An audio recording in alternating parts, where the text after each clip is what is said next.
Bonjour à tous, bienvenue sur la Web TV de la 31e édition du Forum Rhône-Alpes. Aujourd'hui, nous avons l'immense honneur d'accueillir Monsieur Abdeslam Sediki, ministre de l'Emploi et des Affaires sociales au Maroc. Tout d'abord, Monsieur Sediki, merci d'avoir répondu à notre invitation. C'est un immense honneur pour nous de vous accueillir au Forum Rhône-Alpes. Merci à vous, l'honneur est partagé. Merci. Tout d'abord, Monsieur le ministre, j'aimerais vous poser la question suivante. Comment évaluez-vous l'intérêt de tels événements de recrutement vis-à-vis du développement socio-économique du Maroc? Écoutez, d'abord, je tiens à exprimer mes remerciements pour votre association. Merci. De m'avoir convié à participer à ce forum. C'est la deuxième fois que j'y suis. J'ai été en 2014. De telles rencontres revêtent un intérêt particulier parce que d'abord, ils permettent aux participants, qui sont les entreprises exposantes et les étudiants, que ce soit ceux qui sont en voie de finir leurs études ou ceux qui se rapprochent, ça leur permet de se rencontrer, de se connaître mutuellement. Les étudiants vont connaître un peu les exigences et les attentes des entreprises. Les entreprises, de leur côté, voient un peu le marché du travail, comment il se forme. Pour notre pays, c'est fondamental parce qu'il garde d'abord au nombre d'étudiants qui poursuivent leurs études dans la région Rhône-Alpes, et d'une façon particulière et en France d'une façon générale. Bien sûr. Nous sommes le premier contingent avec peut-être on se partage avec les Chinois. Parfois, ce sont les premiers, les Marocains sont les premiers, parfois les Chinois, mais c'est quand même plus de 30 000 étudiants. Effectivement. Et nous avons des écoles françaises qui ont des succursales au Maroc. Et du coup, pour nous, ça représente une importance capitale pour notre pays, pour notre économie, pour les entreprises marocaines. D'accord. Donc la question précédente, justement, nous amène à nous poser la question suivante. Quels sont les enjeux actuels au niveau du secteur de l'emploi au Maroc? Les enjeux du secteur de l'emploi au Maroc, je crois qu'ils ne sont pas différents des autres pays. L'emploi, qui dit emploi, dit prospérité. Qui dit emploi, dit stabilité. Stabilité politique, stabilité sociale. Il faut que le jeune... Parce que quand un pays a un taux de chômage élevé, ce n'est pas une menace pour la stabilité sociale.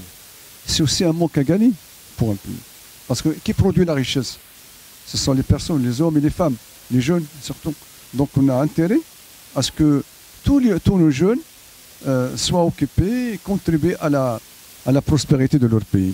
Et c'est un challenge c'est un défi qu'affronte notre pays, à l'instar des autres pays de la région, notamment comme vous êtes d'origine de la tunisienne. Je sais que nous avons pratiquement les mêmes problèmes au niveau des Maghreb, comme avec d'ailleurs la France qui a un taux de chômage qui est supérieur à 10%, c'est inquiétant. D'accord. Et justement, pour relever ce défi, puisque c'en est un comme vous l'avez qualifié, quelles sont les initiatives prises par le Maroc afin d'encourager ses compétences, à la fois à travers le monde et aussi en particulier à travers la France, puisque comme vous l'avez dit, la situation en France est un peu particulière au vu du contingent marocain qui s'y trouve? Les initiatives que prend le Maroc sont multiples. Je peux en citer quelques-unes. D'abord, nous avons un ministère qui est dédié aux résidents marocains à l'étranger, dont les étudiants. Parce que nous avons des Marocains qui résident à l'étranger, qu'ils soient travailleurs ou actuellement travailleurs manuels et intellectuels. Nous avons énormément de Marocains qui travaillent dans les centres de recherche. Rien que CNRS, c'est des milliers. Nous avons également des Marocains qui travaillent dans des universités françaises et d'autres universités. Et nous avons des Marocains qui étudient, qui travaillent. Donc nous les suivons de plus près.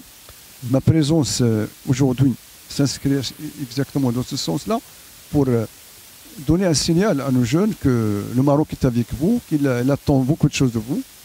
Et nous souhaiterions offrir toutes les facilités possibles pour que nos jeunes formés en France et ailleurs retournent dans leur pays pour le servir. Nous avons besoin de l'apport de tous les Marocains là où ils sont. D'accord. Et donc vous le savez peut-être, le thème de notre salon cette année pour la 31e édition du Forum Rhône-Alpes, c'est la métropole lyonnaise à horizon 2020. Justement, pour s'inscrire dans ce thème, comment voyez-vous le Maroc se positionner comme acteur essentiel de l'économie mondiale d'ici l'année 2020? Ben, d'ici 2020, c'est demain. On est déjà 2016, donc on est à 4 ou 5 années. Comme vous le savez certainement, le Maroc ambitionne de rejoindre les pays émergents à partir de 2020. Ça a été annoncé par Sa Majesté le Roi dans l'un de ses discours il y a moins d'une année. Et pour ce faire, nous travaillons d'arrache-pied.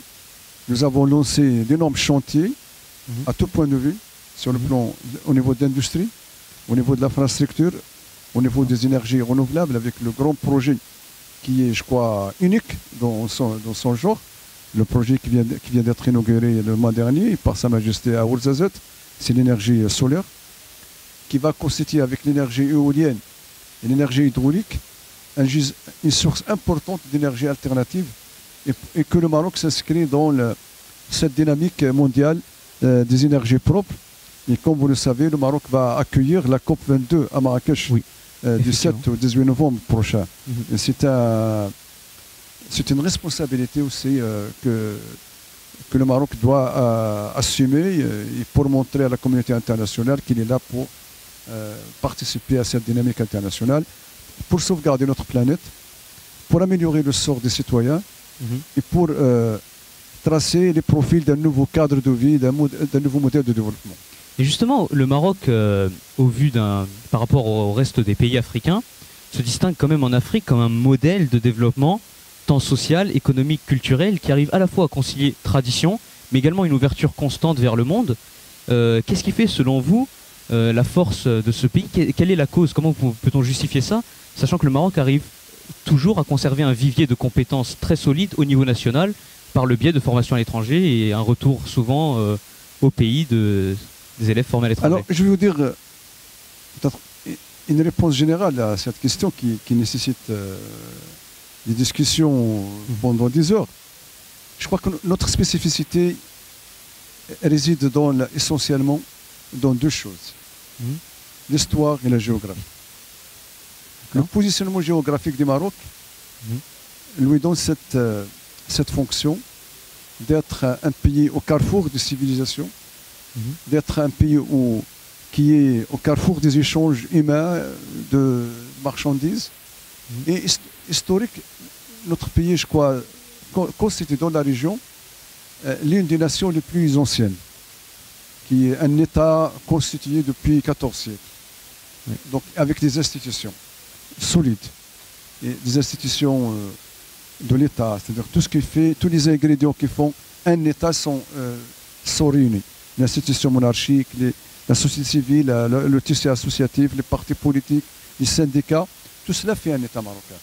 Et du reste, de tout temps, nous avons évolué sans procéder aux ruptures. Il y a toujours l'évolution dans la continuité. On progresse à notre rythme, sans à-coups, et jusqu'à maintenant, ça a marché très bien. On va continuer dans cette voie-là. Aujourd'hui, nous sommes un pays d'immigration, mais nous sommes également un pays d'immigration. Nous recevons chaque année des milliers d'immigrés africains. Nous avons l'obligation et le devoir d'être solidaires aussi avec nos pays africains qui connaissent une hémorragie, une immigration pour différentes raisons, soit pour des raisons d'insécurité, des raisons naturelles, des calamités naturelles, pour des raisons économiques.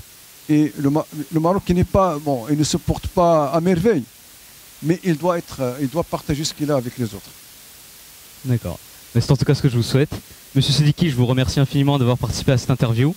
Quant à vous, n'hésitez pas à nous retrouver sur la plateforme de la Web TV de la 31e édition du Forum Rhône-Alpes. À bientôt. Merci.